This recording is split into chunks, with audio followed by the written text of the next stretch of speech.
السلام عليكم، كي دايرين؟ لاباس عليكم؟ اموركم مزيانه؟ ان شاء الله تكونوا بخير وعلى خير وبصحه جيده، ونلقاكم هذا الفيديو في اتم الصحه والعافيه. المهم اليوم جيت نشارك معكم بيتزا مختلفه على البيتزات اللي درت معكم شحال هذه. هذه بيتزا عندها عجينتها بوحدها وتا الحشوه بوحدها. المهم غندوزو للمرحله الاولى اللي هي ديال العجينه. هنا كما قلت لكم غنبداو بالمرحله الاولى هي العجينه. هنا عندي قد الفورص قد الفينو، نتوما شوفوا على حسب المقدار اللي بغيتو ديروا كتر او لا قل. المهم هنا كما قلت لكم راهم مغربلين، غادي نحتاجوا سكر، وهنا واحد شويه ديال المدافي اللي غنديروا فيه العجينه، معلقه كبيره على حسب الجو.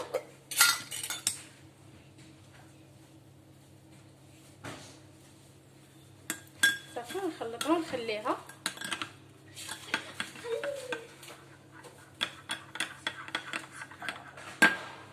صافي وغادي نحتاج الملحه، البزار وشويه ديال الزعتر. صافي دابا غادي نبداو ندير البزار، نحيد الزعتر تنحكو دابا بين يدي، وندير معلقه ديال السكر حبيبات.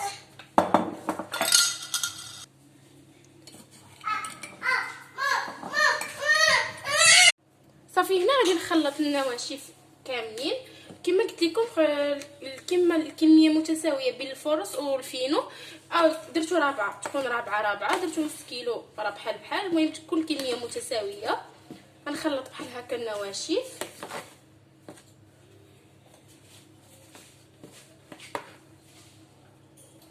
صافي هنا غادي نزيد الخميره الفوريه اللي درت تما. كما قلت لكم راه الخميره كتبقى على حسب الجو. صافي دابا غادي نعجن بالمدافي وزيت العود، غنخليه هو الاخر. غنوريكم الطريقه اللي غادي ديروه.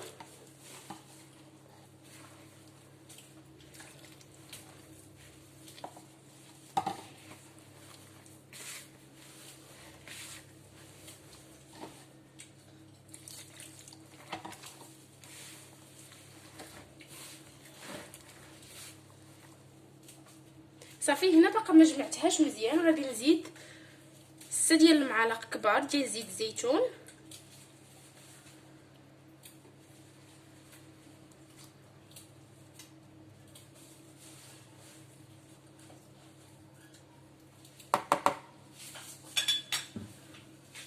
صافي وغادي نجمعها بحال هكا.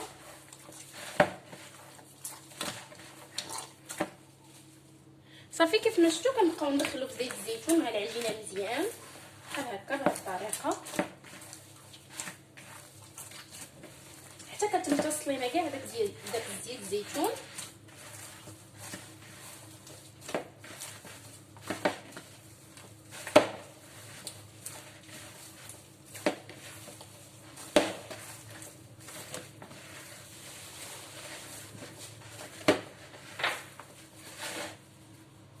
صافي هنا غادي نغطي عليها يا اما بالسلوفان يا اما شي بورطمونجي هكا كتسد، وغنخليوها. انا غنخليها جهد واحد الساعه، عاد غادي نرجع ليها عفوا. ودابا غادي ندوزو نوريكم، غادي ندوزو كما قلت لكم الطريقه ديال لاصوص. صافي كما قلت لكم هنا غندوزو نوجدو لاصوص. هنا كما كتشوفوا خديت 2 بصلات يكونوا كبار، غادي نقطعهم على شكل عشوائي بحال هكا. وغادي ناخذ يا اما طوماط سيريز يا اما مطيشه العاديه، ولكن خصها تكون حمراء من الاحسن. انا كنفضل طوماط سيريز.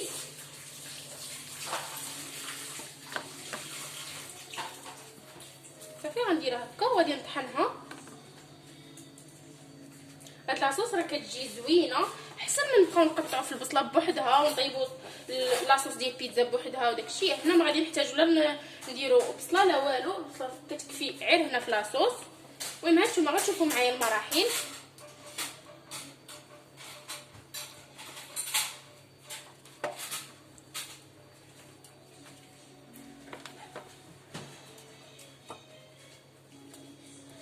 صافي غادي نزيد واحد الكاس ديال الماء باش نطحنهم وانتم غتشوفوا معايا.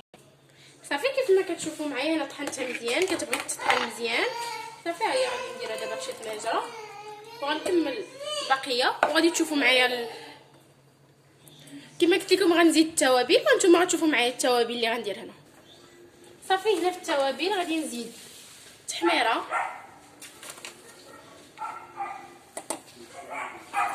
وشويه من العطريه ديال البيتزا حتى هي معلقه صغيره والبزار حتى هو معلقه صغيره والزعتر غادي نحكو بين يديا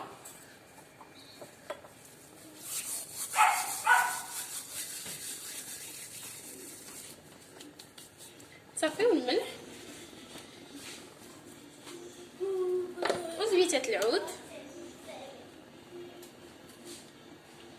صافي. وغادي نقص عليها البوطه ونغطي عليها ونخليها طيب على المهل.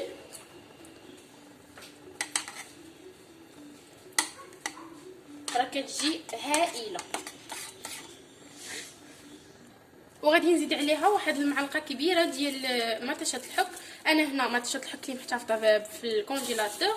ملي كنجيبها كنديرها بحال هكا في بلاستيك وكنديرها على شكل بودان صافي. كنبقى نقطع بحال هكا كتجي ساهله. شفتوا يعني ما كتلقاوش واحد الصعوبه.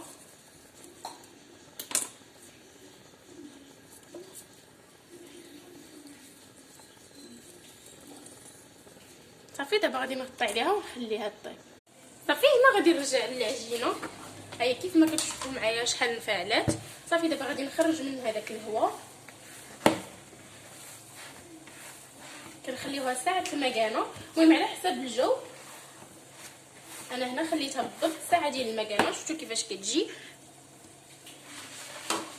صافي دابا هنا غادي نوجد سطح العمل. هنا غادي نسرحها. هي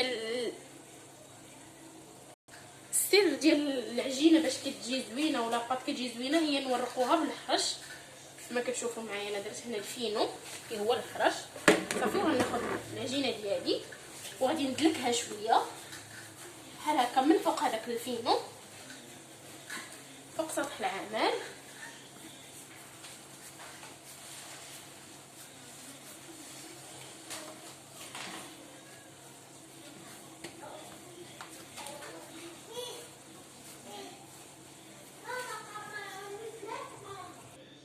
صافي كيف ما شفتوا معايا دلكتها وسرحتها على شكل بودان. دابا غنقسمها. نتوما كيبقى لكم الاختيار بغيتو ديروهم يعني بيتزا متوسطين بغيتو نديرهم بحجم عائلي. انا غندير بحجم عائلي وغنوريكم وحده يعني متوسطه. غادي نقطع بهذه صافي. كيف ما شفتوا معايا انا قسمت هادو اللي غنديرهم كبار وهذه اللي غنوريكم صغيره. صافي كما قلت لكم دائما غنستعن بالدقيق الفينو. صافي وغنسرح دابا بالمدلك. صافي نبقى نسرح فيها بحال هكا بالمدلك نرشها ونعاود نقلبها.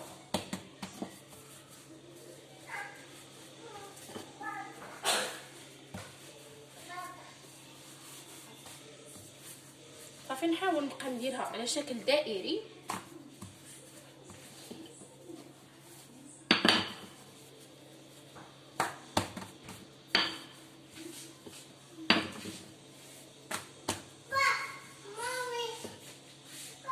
صافي هنا انا سرحت على شكل دائري.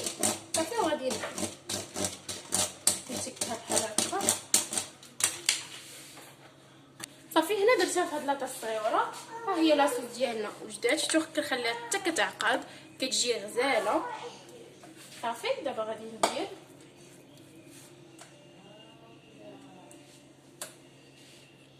صافي هنا ما غنحتاجش ندير البصله حيت صافي البصله كنكتفيو بها غير مع مطيشه. هنا غنديرها بالطون. غادي ناخذ الفلفله هي الاولى خضره وحمراء شحرتها مع شويه ديال الملحه والبزار شويه ديال الزيت.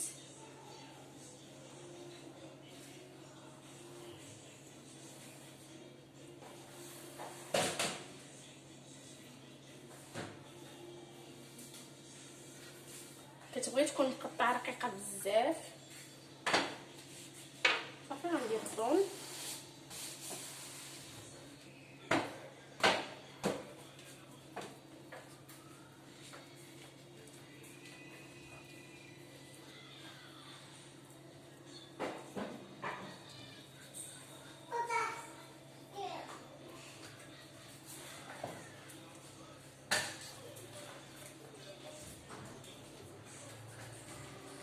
صافي غادي ندير فيها زيتون خضر،